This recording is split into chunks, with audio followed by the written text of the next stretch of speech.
Greetings, peace and blessings to you, your family, and loved ones.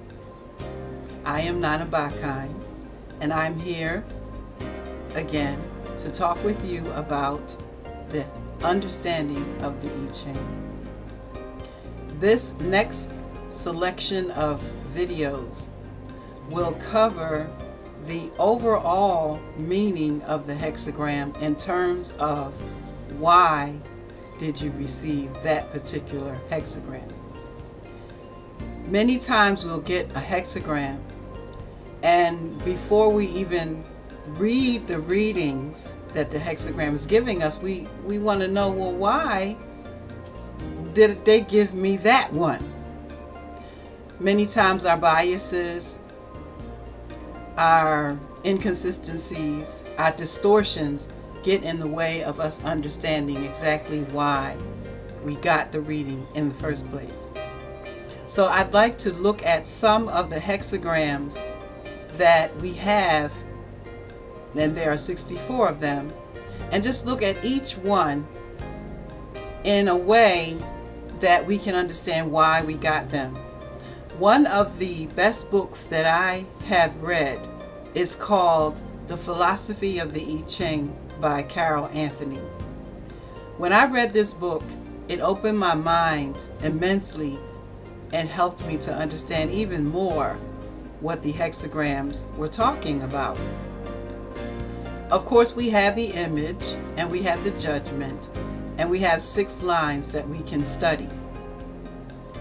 And each of these lines and the judgment and the image are telling us something about the oracle reading itself. However, I'd like to discuss the overall meaning of each hexagram and add to that why. Why did I get this particular reading? The book by Carol Anthony helps us to understand why we receive certain readings. Throughout our lives, there are certain situations that occur that require that we look at our situation in a particular way so that we can understand what's happening in us and around us. As soul beings, we sometimes tend to disconnect from what the soul message is or what the soul is speaking. We tend to be distracted by outside occurrences and also distracted by our internal conflicts, our internal concerns, and our internal judgment of what's going on. So we'd like to just look at a few of these hexagrams and give you an idea of why you have that particular reading. For example, the first hexagram is called the creative. And we get this reading many times in situations where there is potential for creation. Depending on the book that you read, it may encourage you to be very active in creating. And it will discuss with you how powerful this particular time is in your life, a time for creation. However, we need to look a little deeper and look at what creation means. Being creative means that there are several steps that are taken within the mind and the body and the spirit for actualization to occur. For the most part, when you get creative and you have it standing alone by itself in a reading, it means to look at what's going on within you and look at what you've created. Then move forward to looking at what you can create and understanding that in order for you to bring from your mind, from your potential, from your desire, something into fruition in the present moment or in the present experience, there needs to be fundamental energies and fundamental concreteness. I look at this hexagram as sperm. Maybe weird, but without direction and without goals and without a destination, then we have potential. If you desire to create in your life, what is it that you are desiring? What is that you wish to create? And also, what have you already created that can bring some knowledge about you and about how you live your life? So the creative is a very powerful hexagram, and it's the first hexagram. It is the hexagram of the germination of thought. What are you thinking? And how are you forming your thoughts? And what is the fundamental message that your thoughts are giving you? And what is the outcome that comes from those? Now, when we go to the second hexagram, now we're looking at the womb of life, Mother Earth, in our experience, or any situation where you can plant something, an idea. In the second hexagram, it is very important to be receptive, which is what the hexagram is called in many books, the receptive.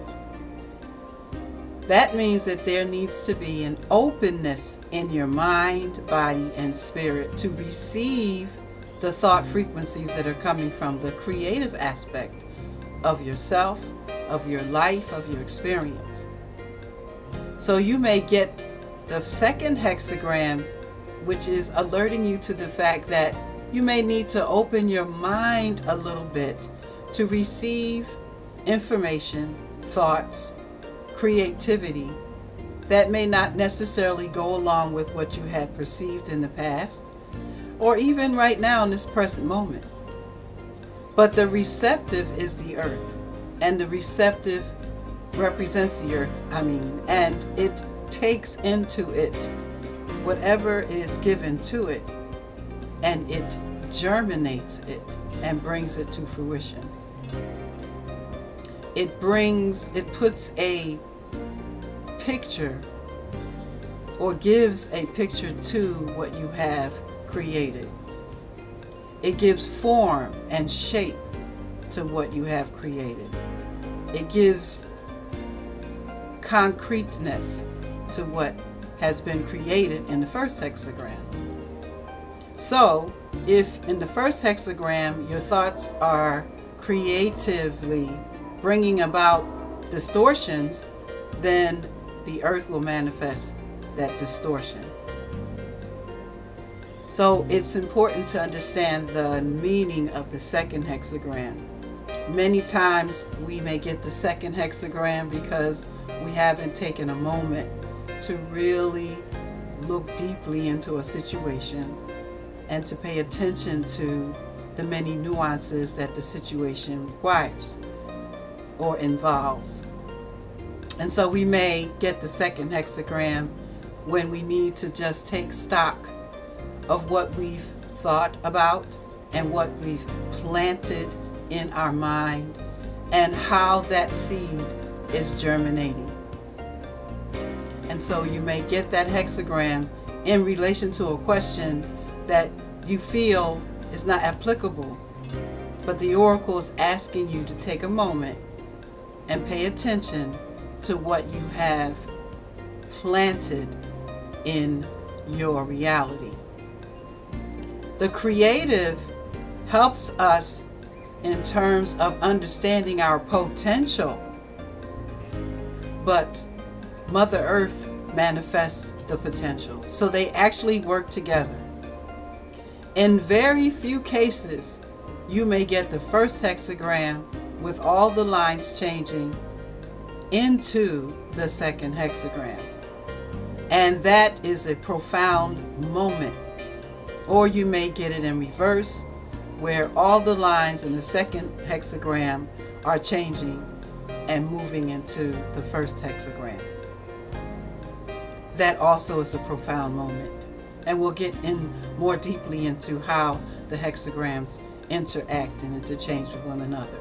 But basically, the creative is saying to you, your thoughts, your potential, your ability to manifest is there. You have ability. You haven't manifested it yet.